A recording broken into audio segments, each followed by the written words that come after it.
stand with you guys in solidarity as we come to remember those who lost their lives on September 11, 2001. Those who were going to work, going to enjoy a regular day, those who were getting ready to go to work, start their day off, going inside of a building thinking that they were going and living their day about a regular day, and then in a matter of seconds their life just changed. I still remember being in middle school and going home that day, and just the mood that was in my household, the mood that was in the country, and then the weight of how we felt as a country. But the one thing that I still remember about that day as well is the unity, how we came together as a country, how we stood together on the shoulders of everybody who came before us, and we said as a country, we said as a nation, that this will never happen again. We were unified. How we looked at each other, and no matter whether you're white, whether you're black, whether you're Hispanic, whether you're Asian, we hugged each other, we embraced each other, and we stood together to say that this type of stuff not only should never happen in America, but should not happen anywhere. I look at life now, and 20 years later, I still remember that moment. But I look at where we are as a nation now, and as much work as we've done, as far as we have come, we still have so far to go.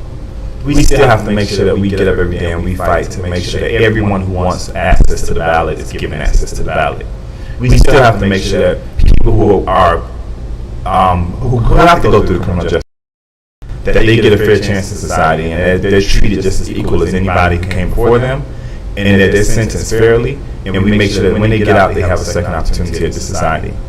It's our job to make sure that those who labor every single day, working in coal mines, working at different plants, working at snack plants, are given a fair wage, working in a restaurant are given a fair wage, and able to support their families and not have to worry about living paycheck to paycheck, or working for $7.25 an hour, or having to risk their life to go into work to serve us at the risk of taking home a virus to their family that can impact their whole life. We're living in a time where we have opportunity as a nation. We have opportunity as people. We have opportunity as a society to say that yes, we have come a long way.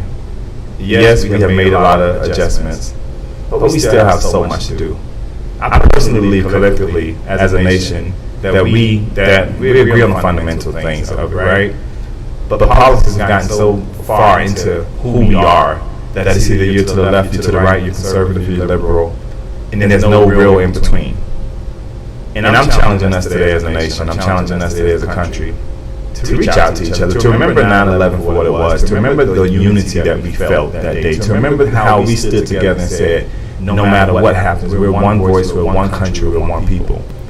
To come back to that table and to forget about politics, forget about whether you're Democrat, you're Republican, you're independent, and to just be able to say at the end of the day, we're all Americans. We all deserve the same right. We all deserve to live in a just and free world. We all deserve to have access to the ballot. We all deserve to make sure that we're paid a fair wage, to make sure that we're not risking our lives to go out and serve others in our community. We all deserve the right to a fair chance at society. So today, as we remember 9/11, I challenge every single person to remember unity, to remember the power of coming together, to remember that we can do greater things together. And if we really want to leave a legacy, if we really want to remember those who lost their lives on this day, whether they served in our military in Afghanistan, whether they put their bodies on the line so that we can be a free nation over here, whether they made sure that we're protected across the borders so that we didn't have to worry about another terrorist attack over here, the best thing we can do for them